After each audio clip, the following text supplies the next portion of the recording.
Contact Entreprise vous présente Libreco.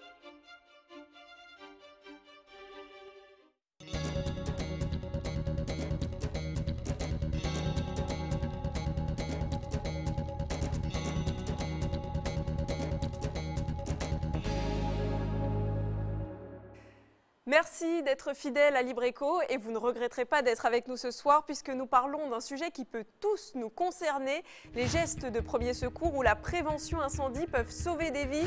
Et vous, sauriez-vous réagir si votre lieu de travail prenait feu? Eh bien, les entreprises ont l'obligation de former leurs salariés à ce genre de risque. Nous en parlons avec Aspis Service qui dispense formation et conseils en la matière. Et puis nous vous montrerons qu'il est possible d'apprendre l'anglais dès le plus jeune âge. À 6 mois, un bébé imprime tous les sons dans son cerveau. Ce sera notre bon plan en fin d'émission. Ne perdons pas de temps, c'est parti. Bonsoir Alexandre Richel. Bonsoir. 40% des établissements recevant du public ne respectent pas totalement la réglementation en matière de sécurité incendie en Martinique. Alors, est-ce que ce sont les responsables de ces établissements qui sont négligents ou bien la réglementation qui est trop stricte ? Je pense que ni l'un ni l'autre, en fait, il y a surtout une méconnaissance de beaucoup de chefs d'entreprise de leurs obligations en la matière. Maintenant, il y a beaucoup de progrès qui ont été faits sur ces sujets-là. Maintenant, il y a encore beaucoup de chemin à parcourir, compte tenu de la taille des entreprises, compte tenu des populations des populations de salariés qu'il faut informer. Donc, il y a encore un chantier qui est relativement important. Alors justement, pour aider les entreprises ou administrations à se mettre aux normes et à former leurs salariés, des sociétés proposent leur accompagnement. C'est le cas d'Aspis Service et les obligations des employeurs sont nombreuses, vous allez le voir avec Thomas Thuard. Philippe Perroni est chef d'entreprise dans l'imprimerie numérique. Nous lui avons demandé s'il était en règle en matière de prévention incendie. Au niveau des équipements, effectivement, nous sommes en règle. Nous avons un suivi régulier du prestataire qui nous a installé des inspecteurs. Au niveau de la formation, je dirais qu'en fait, on n'a pas eu cette information de formation. Et c'est bien que vous m'en parlez parce qu'on ne savait pas du tout qu'il fallait... on a juste eu l'installation et puis voilà. Et pourtant, les employeurs ont pour obligation par le Code du travail de s'équiper en matériel et de former chaque employé à la prévention du risque incendie, à l'évacuation et aux gestes de premier secours. Le cas de ce patron n'est pas isolé, nous affirme Alexandre Richol, le gérant d'Aspis Service. La société basée au Lamentin propose à ses clients des audits et conseils sur leur équipement de prévention et de lutte contre le feu, la gestion des services incendies, mais aussi des formations à caractère obligatoire pour les employés. On est par exemple sur une zone à risque d'un point de vue sismique. Les exercices d'évacuation sont quasiment jamais faits. C'est un gros manque. La deuxième chose, c'est que en termes de risque incendie, on se rend compte que des petits gestes simples peuvent sauver à la fois des vies, mais aussi un bâtiment, une structure. Et on se rend compte que très peu de personnes dans leurs unités, ils ont un extincteur, mais ça ne savent pas l'utiliser. 189 € pour la formation SST, sauveteur secouriste du travail, moins de 40 € pour la formation extincteur. Ces dépenses sont souvent un frein pour les entreprises. La problématique formation est encore plus importante pour les petites sociétés à cause justement de leur taille. Quand vous êtes dans une petite entreprise, il est plus difficile de mobiliser les personnes qui font un peu tout en même temps. La deuxième chose, c'est qu'on se heurte aussi à des problèmes financiers, ce qui n'existe pas dans les grands comptes, où effectivement vous avez des ressources DRH, vous avez des CHSCT, vous avez un certain nombre d'organes qui veillent à ce que la sécurité au travail soit respectée.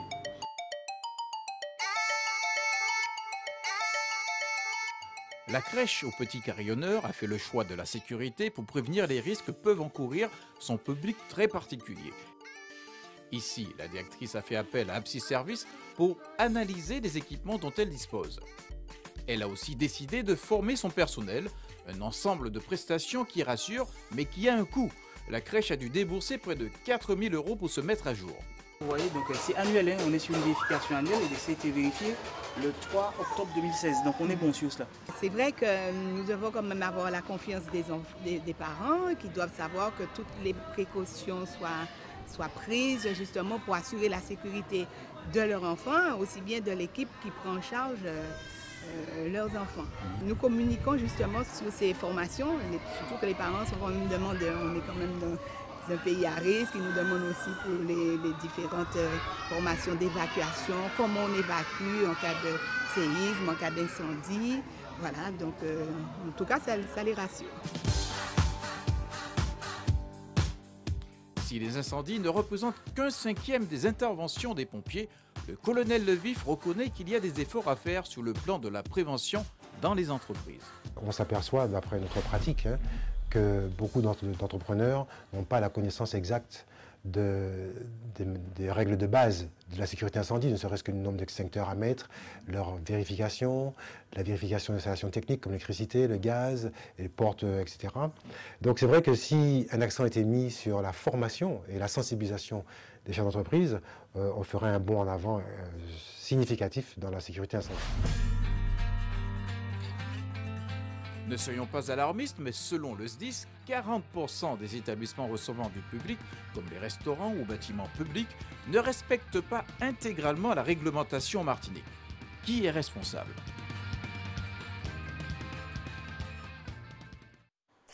Alexandre Richol, 2358 accidents du travail en 2015 en Martinique. Combien auraient pu être évités avec des installations aux normes et un personnel formé? Je pense plus de la moitié. En fait, il faut bien comprendre que la prévention est déterminante. Dans toute organisation de travail, à partir du moment où les gens ont les bons réflexes, font des exercices réguliers, généralement, ça se passe très très bien. Ils savent quoi faire, comment faire, quels sont les écueils à éviter, et on évite énormément de sinistres de cette manière. Alors, la sécurité incendie des locaux est une obligation pour les établissements recevant du public et toutes les entreprises, mais pas seulement, la formation des salariés l'est aussi. Est-ce que les chefs d'entreprise sont bien informés sur ce point? Alors, je crois qu'effectivement, il y a un déficit en la matière. On est assez surpris de voir que beaucoup de chefs d'entreprise ne connaissent pas la réglementation et ne connaissent même pas les risques qu'ils encourent. Ne pas faire des exercices d'évacuation, ne pas apprendre à ses salariés à manipuler un extincteur, ne pas les former au premier secours.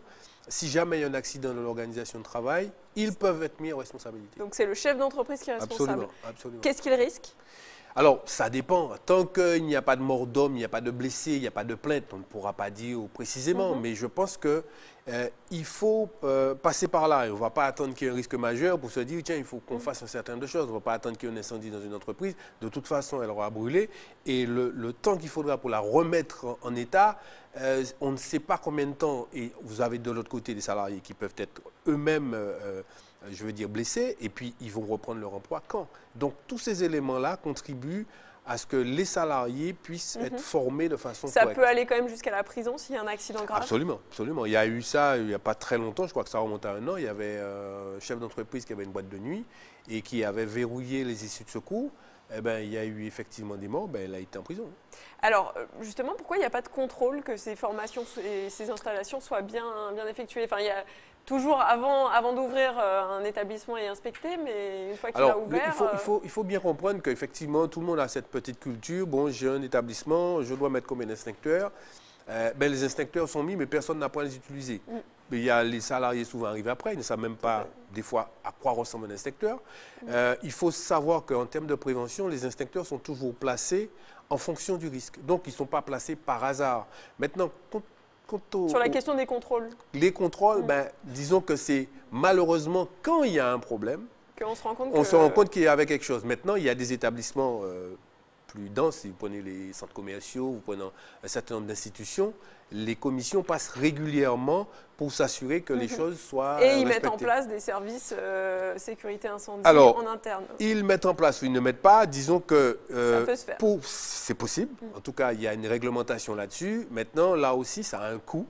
Et tous les chefs d'entreprise sont pas forcément enclins à faire ce type d'investissement. Alors, est-ce qu'en Martinique, on a cette conscience du risque? Parce que nous sommes sur un territoire sismique et pourtant, il y a peu d'exercices d'évacuation. Vous le disiez dans le reportage. On pense au Japon qui est l'inverse, puisque dès le plus jeune âge, tout le monde est exercé à s'abriter sous une table, à évacuer rapidement. Comment ça se fait? Disons que c'est une méconnaissance et on est toujours persuadé que ça va se passer chez un autre et pas chez soi. Effectivement, on n'est pas au Japon, donc on a un tremblement de terre, il n'y a jamais eu de mort d'homme, on n'a pas eu de séisme du type d'Haïti. Mais ça peut se produire demain. Donc, est-ce qu'il faut attendre Haïti pour prendre ces mesures-là? Je ne suis pas convaincu. Et c'est la même chose pour les tsunamis, c'est la même chose, on peut avoir une éruption volcanique. Ben, demain matin, on fait comment? Je rappelle que 1902, jusqu'au Mont Rouge, il y avait des problèmes. 90% des incendies en entreprise sont dus aux installations électriques. Alors, quels sont les problèmes les plus répandus qui pourraient être évités facilement? Alors déjà, en amont, il faudrait que effectivement les installations soient conformes. Parce que si on fait, par exemple, on prend un exemple simple, vous avez une prise et puis vous mettez une batterie de rallonge dessus, eh bien ça, non, il ne faut pas le faire. Vous créez un risque. Donc là aussi, il y a une formation là-dessus, sur ce qu'on appelle aujourd'hui le brevet électrique. Ça vous permet d'éviter ce type de problématique. Normalement, les gens qui sont autour de ce plateau doivent recevoir cette formation parce qu'ils ne sont pas électriciens, mais savoir quelles sont les règles qui s'appliquent à eux pour intervenir sur tel champ. Alors justement, vous en parlez, les salariés doivent être aussi impliqués pour que ça puisse fonctionner et s'approprier justement cette responsabilité de la sécurité. Est-ce que c'est suffisamment le cas aujourd'hui? Pas du tout. Je pense très honnêtement que là aussi on a beaucoup d'efforts à faire. Il faut bien comprendre il faut bien que tout le monde comprenne que si jamais il y a un risque majeur ou il y a un incendie, le temps que les secours arrivent, ça prendra un certain temps, ça peut prendre 5, ça peut prendre 10, ça peut prendre 20 minutes. Après 5 minutes, la maîtrise d'un feu est quasiment impossible.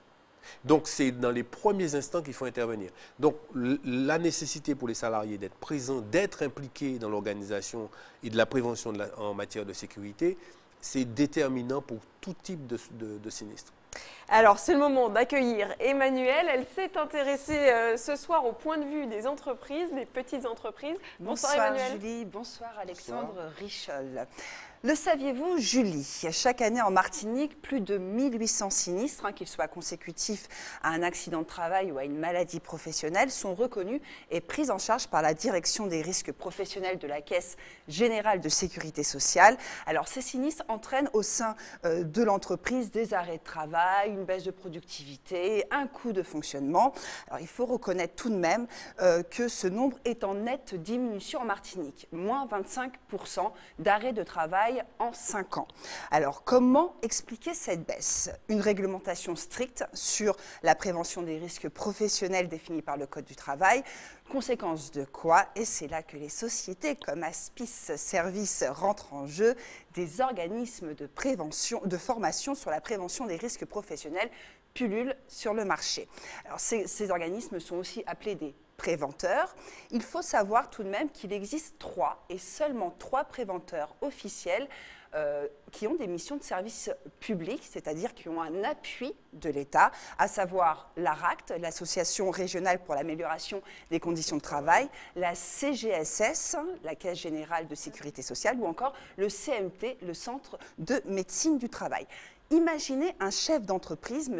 Richol, qui crée sa petite PME, par exemple un commerce d'agroalimentaire, qui est quand même un des secteurs les plus, où l'on recense le plus de sinistres du travail. Ce commerce est un ERP, à savoir donc un établissement recevant du public. L'entrepreneur doit mettre son local en conformité, alors sortie d'évacuation incendie, détecteur de fumée, extincteur, accès pour les personnes à mobilité réduite, et j'en passe. Il doit aussi en faire autant pour ses salariés, avec en plus les former à la sécurité, à la santé ou encore au risque d'incendie. Alors le Code de travail est très strict, mine de rien, et stipule que le chef d'entreprise doit veiller à la sécurité et à la protection de la santé de ses salariés.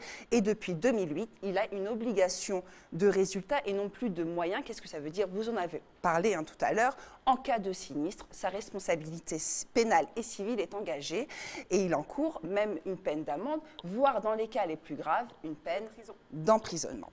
Alors pensez-vous bien, Monsieur Richol, que chaque entreprise martiniquaise doit faire dorénavant bien attention, et là, c'est des organismes de formation comme Aspis qui arrivent et qui ont trouvé quand même le bon filon.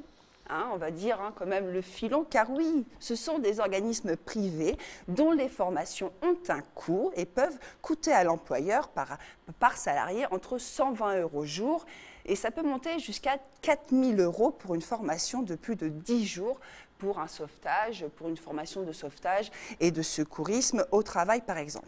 La pauvre PME, Monsieur Richol, qui vient de se créer, qui doit investir dans la prévention des risques professionnelle. Comment fait-elle? Comment fait-elle? Alors vous me direz, il y a des aides, notamment l'AFS, l'aide financière simplifiée pour les PME-TPE, elle est plafonnée à 25 000 €. Mais est-ce vraiment suffisant eu égard au coût de toutes les obligations auxquelles le chef d'entreprise est soumis? Ma question, Monsieur Richol, comment les organismes de formation privés, comme Aspis Service, permettent d'accompagner correctement ces PME acculées par toutes ces obligations et les investissements que ça génère? Alors, il faut bien comprendre que l'esprit de la loi considère qu'il faut tendre vers un objectif. Bien entendu, si vous êtes dans une ERP, vous n'avez pas d'instincteur, il y a quand même un problème. S'il n'y a pas d'issue de secours, il y aura un problème. Maintenant, sur la formation des salariés, vous pouvez mettre un plan de formation qui est sur une certaine durée pour ne pas être complètement asphyxié. Maintenant, vous avez toujours les moyens aujourd'hui avec les OPCA d'une prise en charge pour votre plan de formation. Et puis, il faut bien comprendre qu'avant d'ouvrir pour un ERP, vous avez une commission de sécurité qui passe. Si cette commission n'est pas conforme, votre établissement ne va pas ouvrir. Donc, c'est malheureusement un passage obligé pour le chef d'entreprise, mais aussi pour la santé des salariés qui vont y travailler. Et vous avez un certain temps pour vous mettre en conformité. Bon, maintenant, si vous n'avez pas d'instincteur, il n'y a pas d'issue de secours, votre bâtiment est mal fait, il est bien évident que ça ne va pas coller. Ça va pas coller. Mais pourquoi ces obligations, justement, dont vous parlez, ne sont pas finalement prises en charge aussi par des préventeurs comme la CGSS, le CMT ou la RACT? Il faut bien comprendre que ce sont des préventeurs, il y en a 3 en Martinique, vous avez le nombre d'entreprises, donc c'est extrêmement compliqué. Et c'est de la responsabilité du chef d'entreprise. Ça a été clairement défini par le législateur. Alors maintenant, mais est-ce que c'est normal ça? Est-ce qu'on n'en demande pas trop aux entreprises et est-ce que ça ne risque pas de nuire au développement économique qui est déjà fragile? Non, je ne pense pas. On a vu le sujet un petit moment, 4 000 €, mais il faut voir d'où elle partait. Qu'est-ce qu'il fallait faire? Je rappelle que c'est une crèche. Si vous avez votre enfant qui est dans cette crèche et puis vous vous rendez compte que les minima ne sont même pas respectés, je pense que vous n'irez même plus dans cette crèche, mais vous allez où? Dans quelle crèche? À 10 km, 20 km plus loin, pardon. Donc, je pense qu'il faut... c'est un coût relatif. Et je pense aussi que la vie n'a pas de prix. Quand ça arrive, malheureusement, vous n'allez pas dire « Ah oui, mais ça me coûtait 150 €. Il faut rester sérieux. 150 €, c'est, allez, 2 fois Canal+.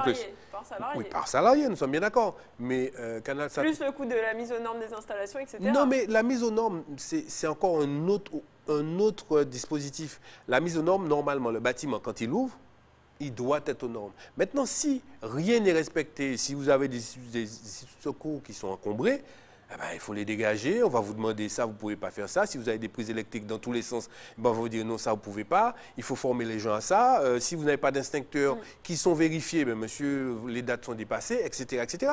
Mais de toute façon, il faut le faire. J'avais une question sur justement la rentabilité de ce genre d'organisme de formation privée. Là, on ne parle pas de rentabilité. Il n'y a pas un marché quand même. Comment une entreprise doit choisir son organisme de formation? Il y en a beaucoup, effectivement, sur le marché. Il y en a beaucoup. Maintenant, comment elle fait pour choisir? Nous avons des formateurs agréés. J'ai, moi, des collaborateurs qui sont, je vais dire, assez rompus à cet exercice. Mon premier collaborateur est SIAP3. Il est aussi pompier. Donc, la gestion du risque est quand même quelque chose d'assez présent chez nous. Nous gérons aussi des ERP en service incendie. Donc, nous organisons le service incendie de sociétés qui sont ERP. Donc, vous voyez ça dans les hypermarchés, vous pouvez voir ça ailleurs. Donc, nous sommes habitués à ce type de problématique. Maintenant, pourquoi nous? De toute façon, on est comme toutes les sociétés. On est sur le marché, on se vend, on essaie d'aller voir les gens, on essaie de les convaincre. De survivre et éventuellement de vous développer. De survivre, pas tout simplement de survivre, de se développer et de faire que nous soyons une entreprise pérenne. Alors, le fait de confier la responsabilité de la sécurité incendie ou de la formation premier secours aux entreprises exclut les personnes qui ne sont pas salariées. Par exemple, si je suis chômeuse ou si je ne suis pas dans une entreprise, ça veut dire que je ne peux pas accéder à ces formations. Or, je peux être moi aussi confrontée à quelqu'un qui fait un malaise, à un incendie. Est-ce que ce ne serait pas mieux que ces formations soient dispensées à l'école? Oui, aussi. C'est-à-dire qu'il y a plein de pistes. Aujourd'hui, des gens qui réfléchissent, que ce soit dans les cursus, des gens qui vont en recherche d'emploi, il y en a qui les mettent dans des formations obligatoires, par exemple pour les infirmiers. Bon, maintenant, il y a plein de pistes. Maintenant, pourquoi celle-là, pas une autre? Vous pensez bien que s'il y a un responsable et que ça doit être le chef d'entreprise, pourquoi vous pensez qu'il y ait quelqu'un qui a dit non, tout compte fait, on va faire? Non. Oui, mais on a un peu l'impression que l'entreprise devient la vache à lait, on lui rajoute des normes sur la tête. Dans tous les cas, c'est l'entreprise qui paye. Dans tous les cas. Alors, justement, j'ai fait un petit sondage autour de moi et je me suis aperçue que beaucoup de gens ne sont absolument pas formés, en tout cas pas du tout dans le cadre de leur travail, à ces gestes ou à ces questions-là. Est-ce qu'un salarié peut exiger de son chef d'entreprise une formation ? Exiger, je ne sais pas s'il peut exiger, mais le code du travail le prévoit. Donc, il n'y a même pas de discussion. Oui, mais ce que je veux dire, c'est que si on est dans une entreprise et que ça n'existe pas, qu'est-ce qu'on fait? On est au courant que le chef d'entreprise... Je pense qu'on peut en discuter avec son chef d'entreprise de façon très apaisée. Bon, en fait, il y a des dispositifs qui sont en vigueur. Qu'est-ce qu'on fait? Est-ce qu'on peut prévoir ça comme ça? Quand est-ce? Bon, je pense que c'est possible. Maintenant, après, il y a des mesures qui sont plus répressives. Vous avez la direction du travail, vous avez... Bon, mais là, vous rentrez dans une autre dynamique et qui n'est pas tout à fait une dynamique apaisée. Parce qu'à partir du moment où vous commencez à mettre le censeur, bon, ben, c'est un peu plus compliqué. Merci Emmanuel. À la semaine prochaine. À la semaine prochaine, Julie. Aspi Service, ce sont aussi des salariés au parcours très différents. On part à leur rencontre avec Thomas Turard. Alors monsieur, qu'est-ce qu'on est en train de faire? Qu'est-ce que vous allez me proposer? On fait une petite formation instincteur? Même pas? Petite démonstration. David Rubal a plusieurs casquettes au sein d'Aspi Service. Pompier volontaire depuis l'âge de 18 ans, la lutte contre le feu et la prévention n'ont plus de secret pour lui. Il est désormais responsable opérationnel et chef de service. J'ai sous ma responsabilité un certain nombre de chefs d'équipe et d'agents de sécurité incendie sur des sites qu'on appelle des ERP, donc établissements recevant du public. D'accord. Et pour la partie pédagogique? Alors, la partie pédagogique consiste simplement donc, à coordonner des formations donc, qui peuvent se faire en entreprise ou au sein des locaux d'Aspi Service. Est-ce que la formation, c'est justement important pour ces petites entreprises? Certaines formations aujourd'hui sont obligatoires, comme la prévention incendie, le secourisme, l'habilitation électrique. Tout cela est obligatoire pour les chefs d'entreprise aujourd'hui. Vous faites de la formation, de la prévention. Alors, qui vous recrutez et pourquoi? Alors effectivement, au sein de nos services de sécurité incendie, on recrute réglementairement, en tout cas, des diplômés SIAP 1, SIAP 2, donc des agents de sécurité incendie et des chefs d'équipe de sécurité incendie. Mais on a choisi des profils types. Ce sont des sapeurs-pompiers volontaires, puisque nous faisons très bien la différence entre la prévention incendie et l'intervention. Effectivement, les sapeurs-pompiers volontaires, ce sont des gens qui prennent des gardes régulièrement, donc sont en contact direct avec ce type d'événement. Et donc, quand on est SIAP 1, donc formé en prévention et à la fois sapeur-pompier volontaire, c'est un profil excellent pour notre métier. Merci beaucoup. De rien. Karine Janville est la seule femme au milieu de tous ces hommes. Elle est en charge des procédures administratives et s'assure de la qualité des interventions et des prestations. Elle est amenée à se rendre sur le terrain pour vérifier les acquis. Alors, mon travail consiste à quantifier la satisfaction du client. Et non seulement à la quantifier, mais aussi à mettre en place tout ce qu'il y a autour pour arriver à cela, pour que le client ait une satisfaction totale. Est-ce que ça passe aussi par la valorisation du personnel? Ça passe par la sensibilisation du personnel. Donc, je mets en place des procédures pour faire comprendre au personnel qu'il a un rôle important, qu'il est le maillon fort et non le maillon faible. Et que justement, si on attend une satisfaction du client, il va permettre justement d'arriver à cet objectif. Comment vous pouvez justement vérifier la qualité de vos formations? À l'issue de chaque formation, nous avons un questionnaire qui est remis à chaque candidat. Donc ce questionnaire, après, nous allons le dépouiller et nous allons voir le nombre de pourcentage de satisfaction. Mais en plus de ce questionnaire, à l'issue de chaque formation, je me présente et je demande aux candidats ce qu'ils ont apprécié dans la formation et ce qu'ils n'ont pas apprécié. Et lorsqu'ils n'ont pas apprécié, à ce moment-là, je mets en place ce qu'on appelle des actions correctives pour améliorer les prochaines formations. Je vous remercie. Je vous en prie.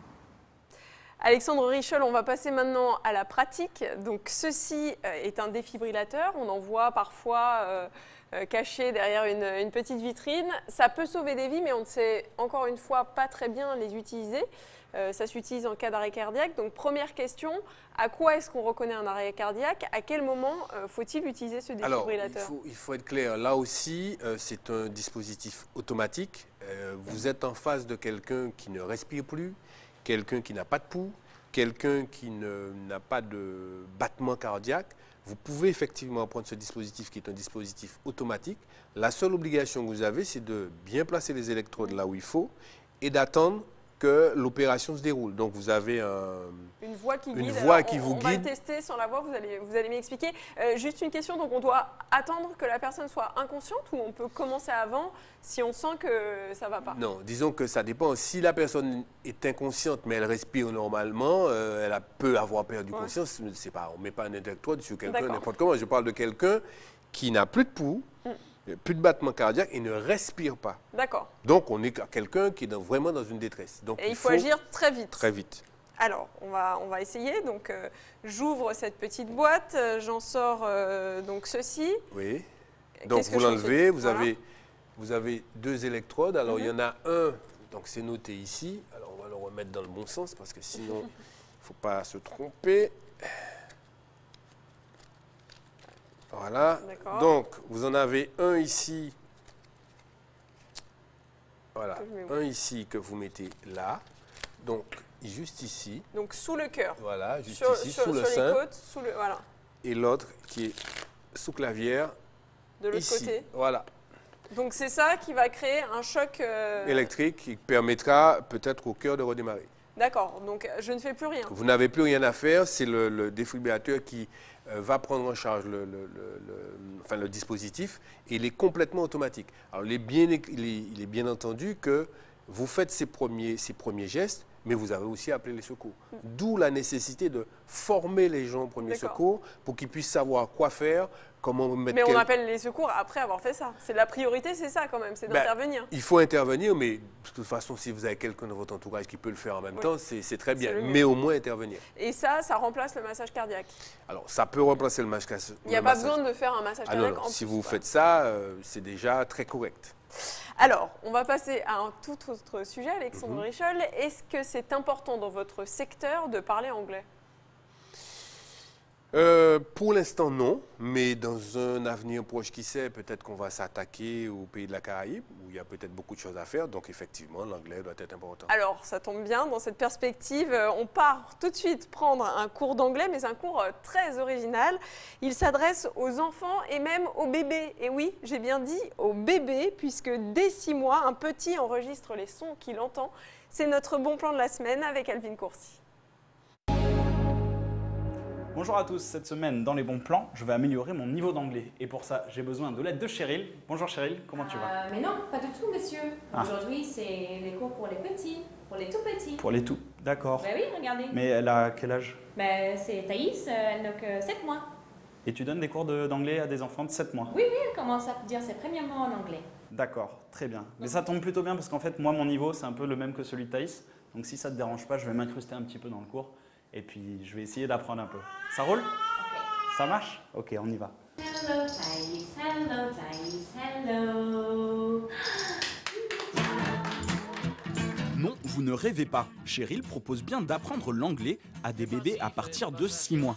L'idée peut paraître surprenante au début, mais ce serait en fait le meilleur moment pour commencer. J'ai été amenée à travailler dans les crèches, dans les centres pour très jeunes enfants.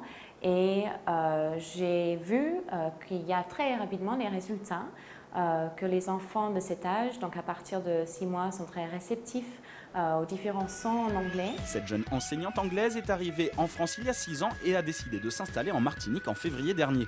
C'est aujourd'hui la seule à proposer des ateliers ludiques en groupe ou individuellement pour éveiller les tout-petits à la langue de Shakespeare. C'est vraiment des jeux en compagnie des parents, avec maman ou papa, comme si ils étaient à la maison en train de jouer avec leurs parents et ils sont exposés naturellement aux différents sons en anglais. Bon, Thaïs n'est pas encore tout à fait prête à prendre le rôle de Juliette pour trouver son Roméo, mais sa maman reste convaincue que cet éveil lui permet déjà de s'épanouir. Je pense que c'est bon à cet âge apprendre une autre langue, puisque là c'est juste la découverte, c'est le côté ludique. Elle fait des jeux, elle découvre autre chose. C'est pas vraiment, je pense pas à plus tard, au travail, non. Après 45 minutes d'activité, Thaïs laisse la place à Tessa, âgée de 2 ans et demi. Ses parents n'ont pas hésité à lui prendre un abonnement de 450 € pour 30 heures d'initiation. Un investissement légitime pour la petite Tessa, qui arrive déjà à reconnaître les couleurs en anglais.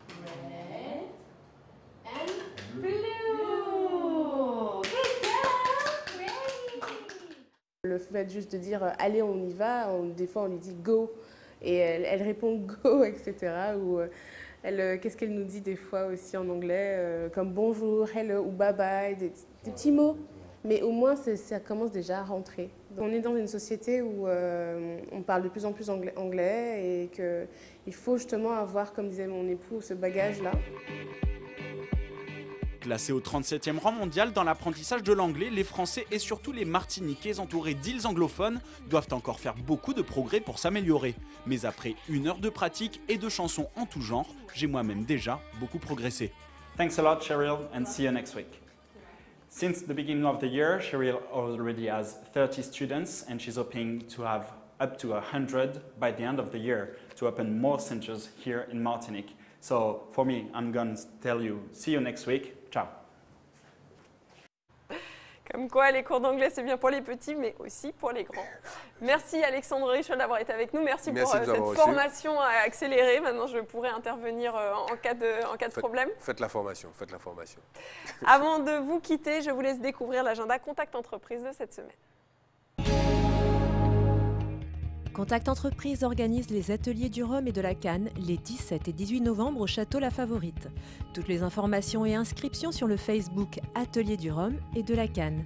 Manifestation en partenariat avec le Codé Rhum, le Crédit Agricole, l'Habitation Clément, l'Habitation Saint-Étienne, SCIC et Phyto Center.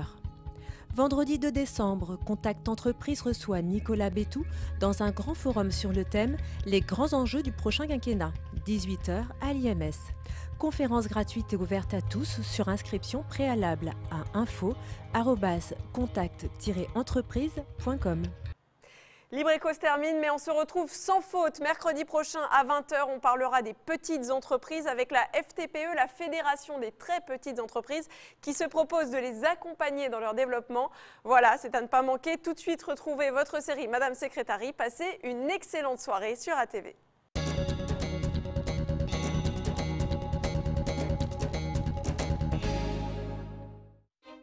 Contact Entreprise vous a présenté Libreco.